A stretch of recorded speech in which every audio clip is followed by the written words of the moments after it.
In-depth journalism in the Memphis community, the Daily Memphian is of Memphis, not just in Memphis, and seeks to tell the stories of this city. TheDailyMemphian.com. Truth in place.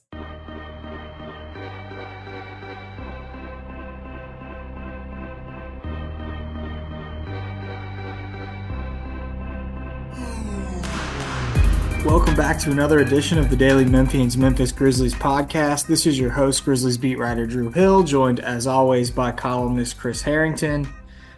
Chris, it's been a busy summer, I think, for the both of us. Relatively uneventful for the Grizzlies, but we are back after a bit of a break to some roster news today. Quick. Yeah. Very earth-shaking news on the Grizzlies front today. Yes, it's brought us back. We thought we were out. They pulled us back in with a wave and stretch on the 15th roster spot. I know, for over what, like a little more than $400,000 a season cap hit. That's what brought us back here. Right, got to break it down.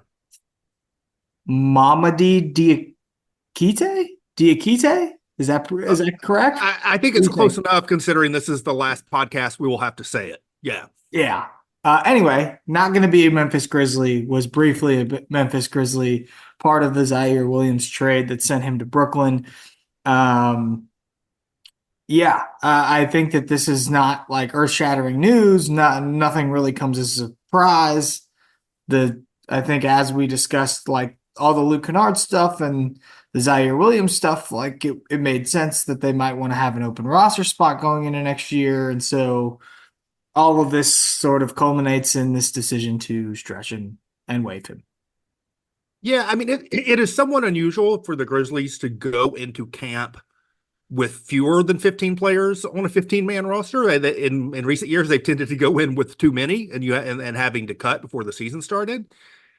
It's debate. It is my belief, this is not a certainty, but it's my assumption that they're going to keep that spot open going into the season. They're not going to fill it ahead of opening night. You can debate whether they should or what they should or shouldn't do with that. It's my belief that they're basically keeping a spot open with the assumption that they're going to elevate one of their three two-way guys, Scottie Pippen Jr., Cam Spencer, Jay Huff, onto the main roster at some point this season. Now, you could say, why not just do that now? And maybe they will, but I think there's no reason to do that now unless they think they can't do it later for some reason, because you get 50 games from each of those guys before your hand is forced. And if you wait on it, even if you assume ultimately that's what you're doing with that spot, if you wait on it, you do two things. One, you're putting less salary into that spot when you're up against the tax, and that's really what this is about. And then second, you're keeping your options open just in case, right? So if in November, December, suddenly they have some injuries that hit them unexpectedly, and they need to do the equivalent of like signing Bismack Biyombo to help them get through a few weeks. If the spot's open, you don't have to cut anybody to sign someone into that spot temporarily. So my assumption is that they will leave it open unless their hand is forced until the point later in the season when they elevate one of the two-way guys. I think that is more than likely what's going to happen with this spot. Yeah, and whoever, I mean, depending on, you threw the scenario out there where somebody gets injured. If you need guards, like it could be Scotty. If you need bigs, it could be Jay Huff. Like you don't know, this is a good might point. Get hurt. Yeah. It's not as simple as like which of the three two-way guys earns the spot most. That I think that's part of it. It's also where your need is. Like what's going to impact your team the most. And I think from a distance, it seems that's likely to be Scottie Pippen because he seems the most likely to play rotation minutes the most frequently of the three, even when you're healthy. But they're so thin up front that if there's a front court injury and Jay Huff is playing well, like he could jump to the front of the line on this. Yeah. So we'll see. Also gets them a little bit further under the luxury tax. Not a lot, but a little bit. What's the deal with this luxury tax, Chris? They're not going to go over it at all this season. What do you think? Well, I think this is like one of the bigger questions sort of looming over the team. And the question, clearly They are efforting to stay under the tax going into the season. That's been clear. And with the Zaire Williams move was about that, and gives them more wiggle room. It's clear that they are not looking to go over the tax. It is not clear whether it is a 100% hard line. They will not cross it no matter what. That is what is not clear. I think that question is something people are right to wonder about. I'm someone who believes that they've reached the point in the franchise with this competitive arc where they should be willing to go into the tax right now. But I don't see it as a by itself some test. I don't think you do it as a demonstration. I don't think you have to seek it out. And I've sort of tapped the brakes about being critical about it because I don't think they've I don't think they bypassed that. Nearest I can tell, I don't think they bypassed anything they needed to do. They didn't. If they'd gone into the season, I've written this, if they'd gone into the season with Andre Drummond's our starting center on a 1-year contract and Jalen Wells is going to be in the rotation and hey, we're under the tax, I would pound the table and criticize them for that. But I think they did the highest upside center acquisition that was available to them in drafting Zach Edey. And I think they kept Luke Kennard instead of, replacing him with someone less proven. And so once you do that, if you want to nibble around the edges and duck the tax by not paying Zaire Williams, that's fine to me. And so to me, I've sort of tabled this concern until the trade deadline, and we'll see where things are. What I'm interested in, and I don't think anyone really knows the answer, is if they're second, third in the West come trade deadline, and there is a move available to them that will materially improve them, the way the Dallas improved themselves last season of mid-year trades. If there's a move available to them that will improve their contending odds, but put them into the tax, will they be willing to do it? I think they should be willing to do it, but I do not know what the answer to that question is. But in terms of this move, to make a move like this, where you're cutting and stretching a guy who's not going to help you anyway, and that lets you, add Scottie Pippen or Jay Huff to the main roster without going into the tax, I'm not going to be critical of that. No, there's no reason to be critical of that at all. But I do think that it's an interesting balance because you're right. There's this question of, okay, you're not a tax team, but you view yourself in a competitive window where you probably should be a tax team. But also, what else did you want them to do? I think that's an important question. And the only thing I think that could have happened differently is maybe you do, move up in the draft and end up trying to get someone else. But you end up with Zach Edey, who's one of the top center prospects. And so, again, It's pretty hard but I do think that you can reach a point this season. You can reach a point this season where you're competitive enough and you feel like you have close to what it takes to go win a championship, and you make a trade that puts you in the tax. That should be on the table. I'm not sure if I'm not 100% sure that it is. That's No, I agree. I mean, we're sort of stating the same thing in different ways, but I think that's exactly the question. An example that I used in one of the mailbag columns that published since our last podcast was, the Indiana Pacers this summer signed Andrew Nembhard, young, former recent second-round pick who sort of popped for them, become a good player. They signed him to a 3-year extension for $59 million. Now that will kick in a year from this year, so it's not the next 3 years, but it's 3 years and $59 million for Andrew Nembhard.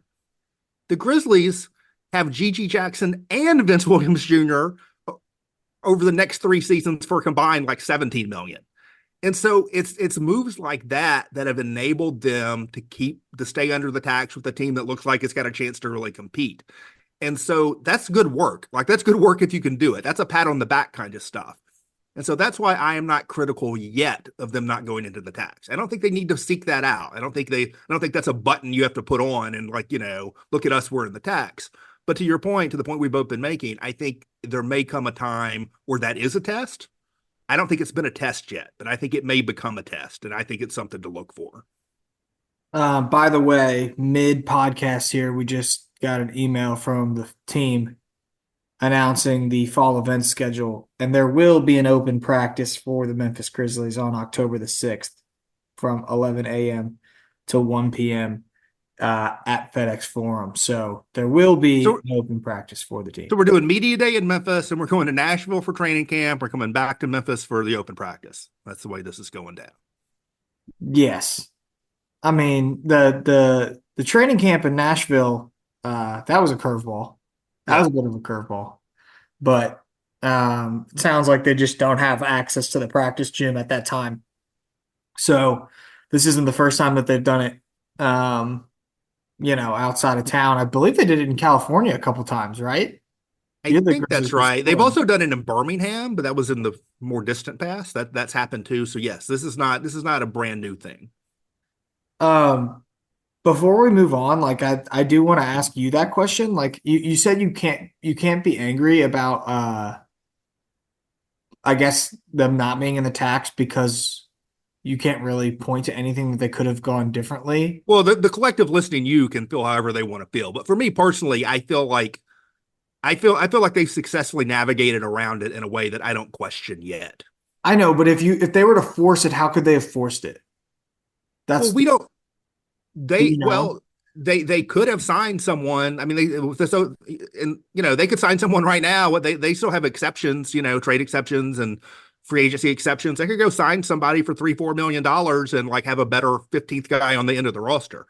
I think there are things they could have done to make their team a little bit better, but I don't think those things out there that I can see reach the level of like, is that really worth paying the tax for to have a better 14th, 15th guy? Maybe, maybe not.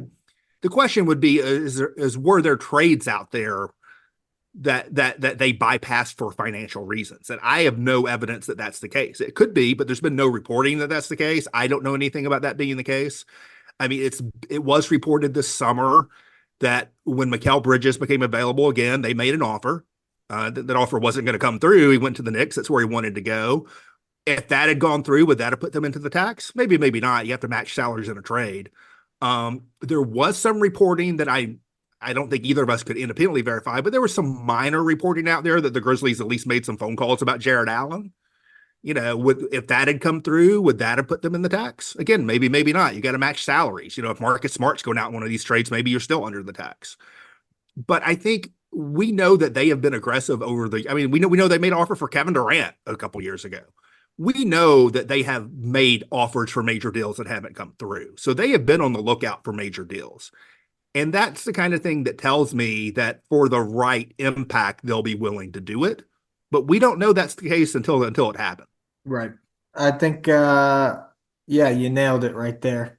I wouldn't expect that they'll stop. Like I think you're right. We can't just assume that they're not going to be a luxury tax team because who knows that this team could like be projecting as like a 50-55 win team come, the end of the season and in February we might get a big deal. Like that could happen. I'm not ruling that completely out, but it's interesting to talk about because I've probably been asked 4 or 5 different times like, well, how are you going to criticize the team? Like what should they have done differently? And it's hard to answer that without knowing. Well, one thing I wonder about, and it could be that like moves were not available to them to make this summer that were bigger than what they did. I also wonder if there's some degree where they sort of want to see what they have a little bit before they push in. And part of that is like they are depending on some young players, some unproven players, Zach Edey, Vince Williams, Gigi Jackson. They're depending on, a guy coming back from injury and Brandon Clark. And then there's the Ja Morant question. Everything looks great with Ja Morant right now. Mm-hmm. But they went on a journey. They went on a detour with Ja Morant for about a year and a half. Partly his off the court stuff and partly injury. They went on a little detour. And I wonder if part of them wants to like be re-emboldened that he is ready, that he is ready to push through. I think he just turned 25. This is age 25 season. It should be now. Now should be the time that you take the step from like the up and coming to the arrived. And I wonder if part of it is like let's reconfirm that we believe Ja Morant is ready to be the number one guy on a team that can make a run to the finals. And I think if this team is having the kind of season of Ja, it requires Ja to have that kind of season. But if the whole team, Ja and everyone else, Gigi and Zach Edey and like everybody, if the team is having the kind of season that makes you think, okay, we're a for real contender, then I think they got to be looking around to see how they can make it better. Which Okay. doesn't say that you don't have to do anything else. Maybe what you have is good enough. But I think this is why we play the games. Okay. I wrote down a few things earlier today because it's been a while since we talked, and we don't need to get into all the details, and I'm sure this some of the stuff we'll touch on again. But like, let's do a quick temperature check on some of the things I've been thinking about and or I have been asked by other people. Um, Number one, what do you think is going to change the most based on we sort of know what the roster is going to look like now? What do you think is going to change the most year over year from last year to this next year? And I mean that like going into last year, right? Is there anything that has changed the most from how we felt going into last year before all the injuries happened to going into this year, a little bit later? That's a little bit different the way I was initially thinking about it, because before all the injuries happened, when we sort of know what happened, and to me the biggest turnaround is going to be the points in the paint stuff, 100%. Yeah. right. But we didn't know that it was going to be that bad going into the season before the Adams injury, obviously, and before the Morant injury. And that is really where a lot of that comes from, is that John Morant big center combo that generates all that paint action. So I think that's going to come roaring back. But I think in terms of going into the season, even when we thought Steven Adams was going to play, we knew he was going to be at least somewhat limited, even when we thought he was going to play coming off the injury and everything. And he was already a guy who, was a sub 30-minute a game player anyway. I think Zach Edey has a lot more scoring ability than Steven Adams. And I know he twisted his ankle a couple times in summer league that people have overreacted to. If you look at what he did in college, the durability level has been very high with him. And so how is the team going to integrate that into the mix when you already have John Morant, Desmond Bane, Jaren Jackson? And so to me, one of the big questions is maximizing the scoring ability of all four of those guys, especially when they're all playing together at the same time. Can you build on what Jaren did last year without him getting lost in the mix? I think having the big center is going to help him defensively, but like, can you keep him high in the mix offensively when you're going to go back to a John Morant, Zach Edey, John Morant, big center sort of, pick and roll foundation to your offense? Is Jaren still going to be able to be prominent in the mix, or is he going to get lost in the mix a little bit? So I think balancing all four of those scorers and maximizing them all at the same time, I think is a little tricky. I think going into this year, I'm going to go off the grid a little bit, and go away from just like traditional basketball analysis and do a more broader analysis here. Going into last season, it felt like it was like, okay, Memphis has been really good, but they haven't been able to get over the hump in the playoffs. It does feel like this year, and I'm not the one that's going to get all upset about where ESPN puts the Grizzlies in their preseason predictions or whatever. But I do think that there's a lot of people that have kind of forgotten the talent level at which the Grizzlies have. And so Right. I do wonder if there's like a particular motivation level, not just that they got bounced out of the playoffs, but because it's like they have to prove it all over again. Like they're being asked to prove it all over again because there are teams, Oh yeah. I think a lot of people think, have skipped over them. And maybe it's fair to think that. Well, Um, look at the national TV stuff. Remember, like, the day the schedule was released like 2 years ago, and like Grizzlies have a Christmas Day game, and they have like this franchise record for national TV, and it felt like the league was tapping Ja in particular, Ja and the Grizzlies, as sort of the next big thing. And that's definitely not the case anymore. When and so they have to earn it back in all kinds of ways. so I think this team plays better though when that is the case.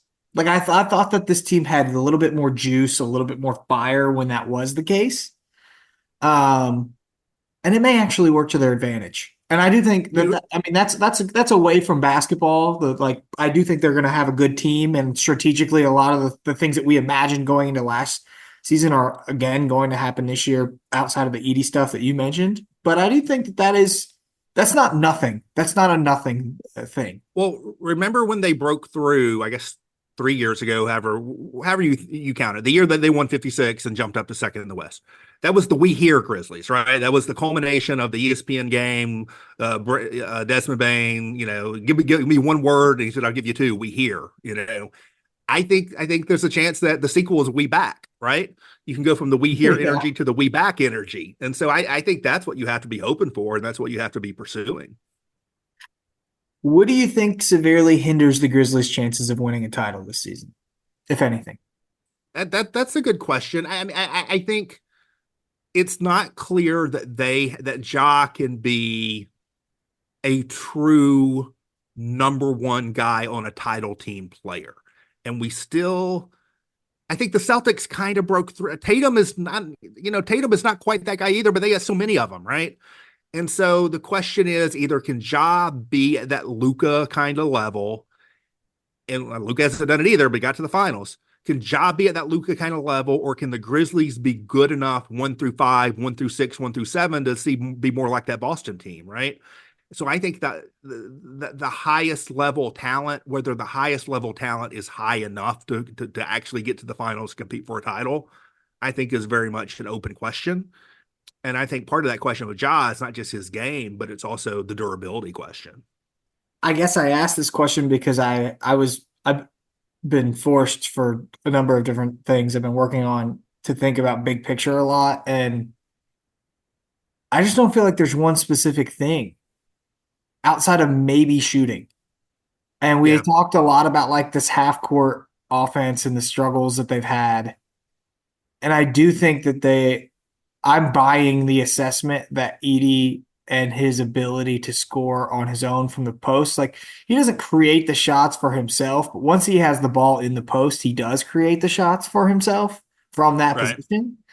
The fact that the defense is actually going to have to honor that, I think, is big, and that's going to really help the team. And I do think that I believe in the shooting of Vince and Gigi, and I think that's going to help the half court offense too. And then, of course, once you factor in this rebirth of like recommitment to scoring in the paint all over again, they're probably going to go from worst in that category to first in that category because they've been in first in points in the paint every year that Ja's been healthy. So why would it be any different this year?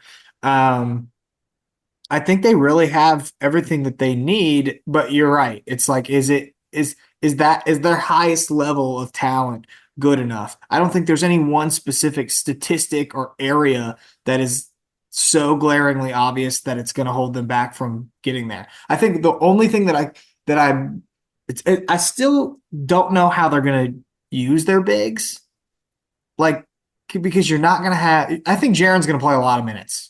Like Jaren has a chance to play more minutes than anyone, in my opinion, because they have to play him with the other bigs because they don't really have. It's not options to clear. trust. It's not clear that they have a good lineup, a really good lineup that does not include Jaren. And that's going to be a real question. What's your best lineup without Jaren?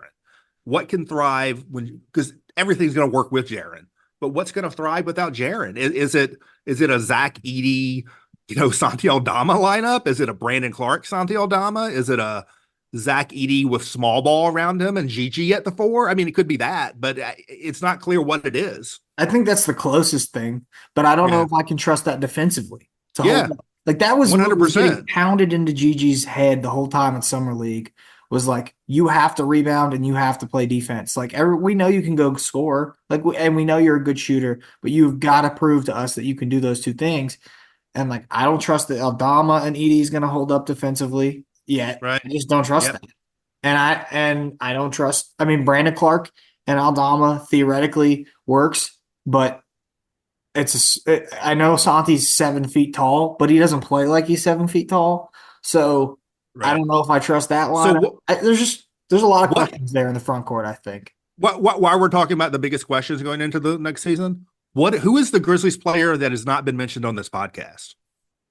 I don't know. Who are you talking about? Bane? Marcus Smart. Yeah, Marcus Smart. Well, yeah. That's a big question. That is a final piece to the puzzle acquisition that played 20 games last year in a messed up season. And now you could argue either side on the Marcus Smart thing. If you want to be negative about it, you look at it and say, I mean, he's too small to really be your 3. You should be playing Vince Williams at the 3 or Gigi Jackson. And then like he can't play on the ball anymore and he can't play your backup point guard. So what's he doing? Like that's a real argument you can make. The other side of that is he's Marcus Smart and like he's a basketball player and he just makes things better and ties stuff together and like he's going to help you out there, especially in the playoffs. And I don't know which of those arguments is going to prevail, I'm kind of net neutral. Yeah, I don't know. I really don't know. I don't know either. I do think that they should start Vince. I think it makes more sense to start Vince. I think it makes more sense to have Marcus Smart as ball handler when Ja comes out of the game. Doesn't mean you don't play Ja and Marcus together. I think because Right. that's part of the reason why you got Marcus Smart is because he can cover for some of Ja's defensive. I mean, I actually think Marcus does a better job of guarding up than down, but like Well, he's still a good the perimeter defender. the reason it popped in my head when we were talking about what lineups work without Jaron, and we were wondering, well, maybe it's going small or Edie and small. Maybe it's Edie and really small and Marcus Smart like guarding power forwards, you know? Could be. Um, but no, I don't know how that's going to go. I do think that they Yeah. should start Vince. I haven't changed my mind about that. Yep. I don't think that they will in the end. I Um, think they might. If you made me predict today, like on starting lineup stuff, I'm saying 100% John Morant, 100% Desmond Bain, 100% Jaron Jackson Jr. I think it's at least 90% Zach Edey is going to start. 95. I think, yeah, I think it's 60% Marcus Smart, 40% Vince Williams. I would still lean Marcus Smart, but Yes. it would not surprise me if Vince Williams Jr. is starting. I think it makes more I see it as sense. a 60-40 thing. I Yeah. think it makes more sense. But I do think that I, I don't think yeah. we're the only ones who are going to see that too, you know? It's just cleaner. It's Yep. a cleaner transition from unit 1 to unit 2 when you move Marcus into point guard. It just is. So And I just think, and I know the track record is small, but I believe that you'll get better, more consistent off ball shooting from Vince Williams. And I know you'll get better rebounding from that small forward spot from Vince Williams. And I think that's really going to matter in a starting lineup, playing next to Jaron at the 4, where he's roaming around. He's not hitting the boards as much. these last two questions are kind of related and actually can be related to what we're just talking about. I have wondered like if you think the success in the regular season hinges on one thing, and it might be easy to go defense and like overall team defense because they've been obviously very good in the seasons on defense in the seasons that they won 50 plus games. But let's just eliminate that for the sake of this question. I don't think it's Marcus Smart. I don't think whether or not Marcus Smart is awesome is going to determine how good the Grizzlies end up being during the regular season.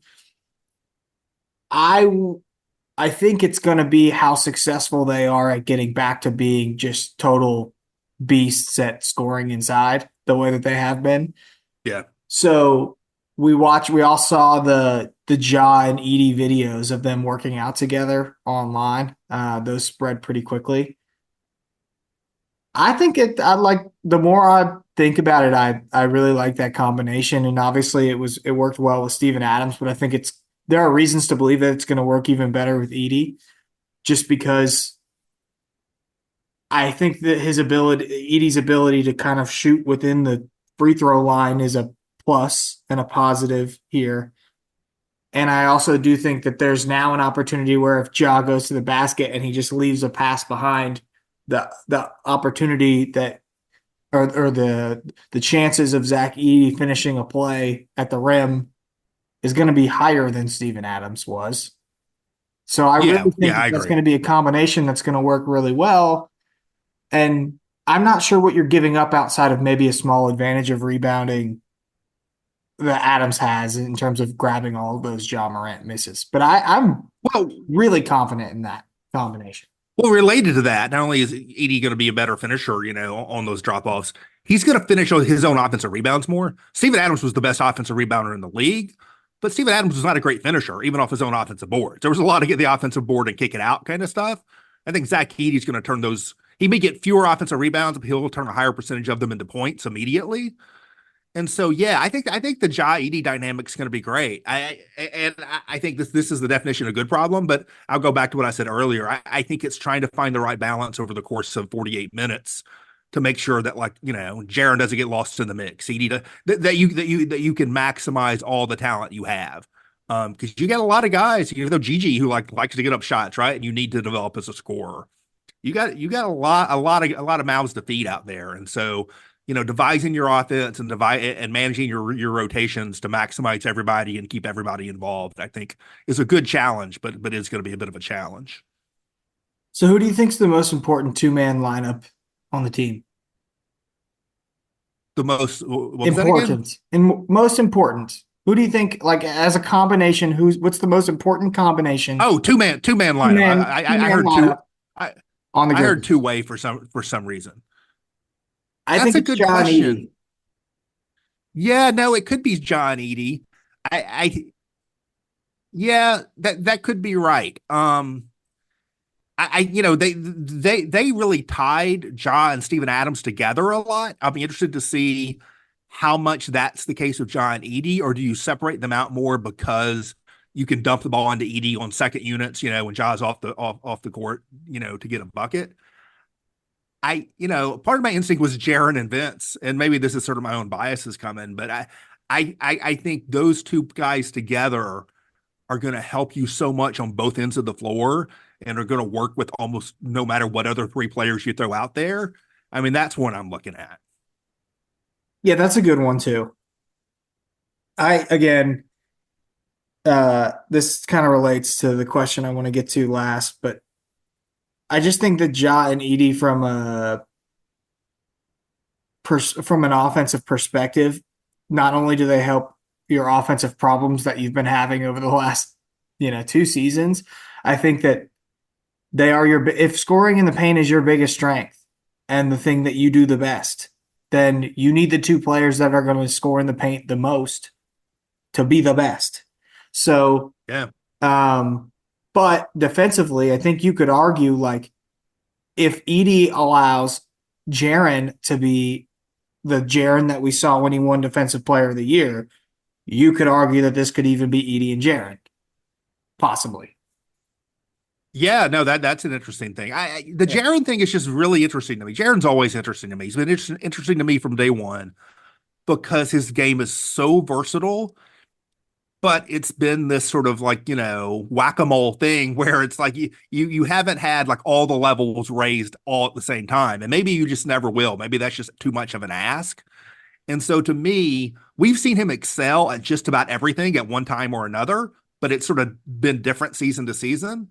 And so the idea of adjusting Jaren's levels to get like the maximum sound quality or the maximum volume or whatever, to me, that is a fascinating thing. What is the best Jaren and what is the right blend of offense, defense, on ball, off ball, power forward, center to maximize all the levels and get the best Jaren? Because the best Jaren is an all NBA player.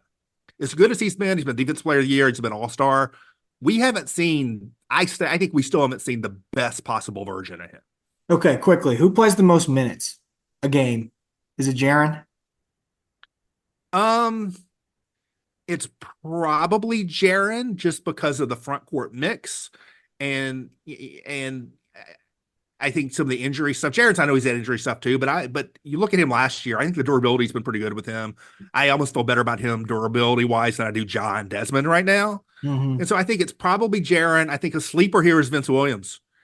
Vince Williams could be one of those guys who's like used to be. I think it was it Thibodeau. There used to be like Keith Bogans would play like 37 minutes a game for the Bulls or whatever, even though he was the 5th best player on the team.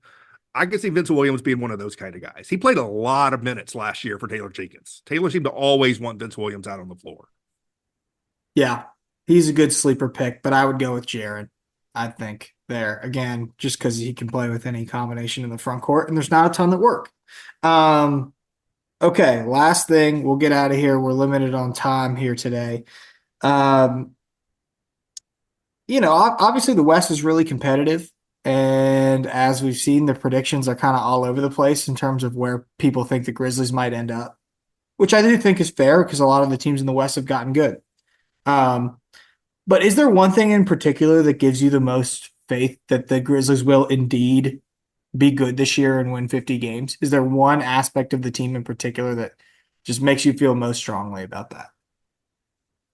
I think for as much as we raise questions about the Grizzlies, and we have, if we were doing a podcast about some of these other teams, we could raise just as many questions. And I think the fact that the Grizzlies' best players are all like 25 years old, and the depth of talent they have. We're talking about a team where, Luke Kennard or Santi Aldama is the 10th man on this team. And that's not even putting Scottie Pippen Jr., who I think is going to be good in a rotation at all.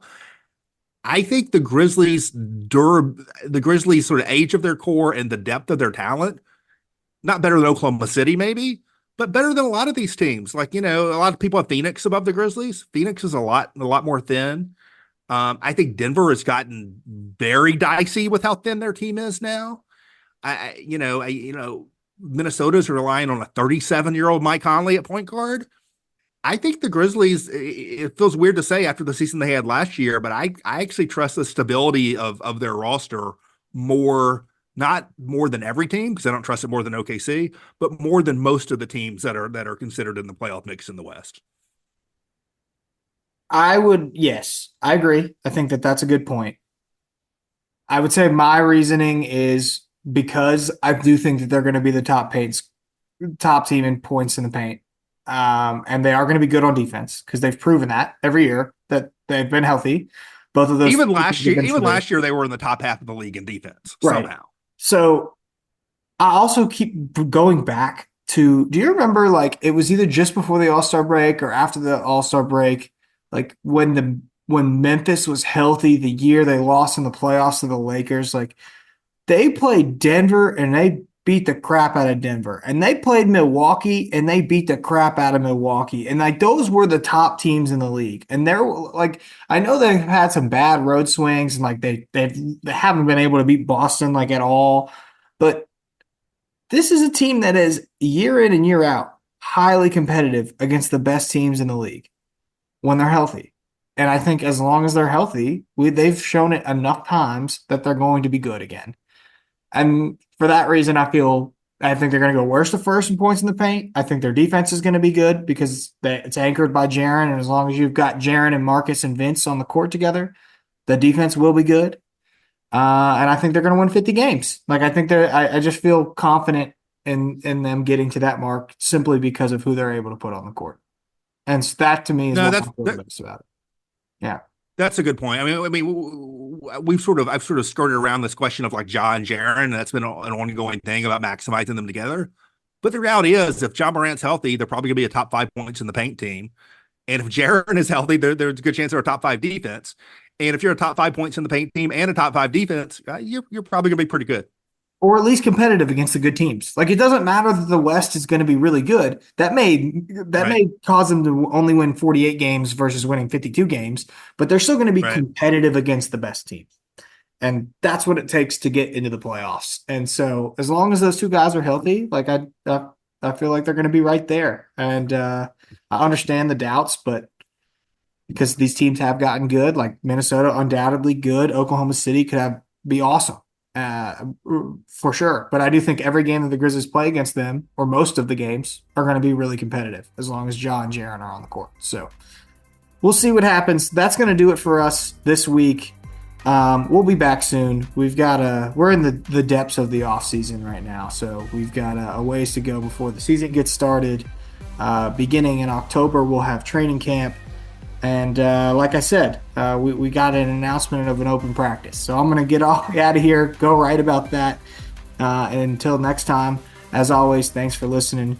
For Drew and for Chris, we're out of here.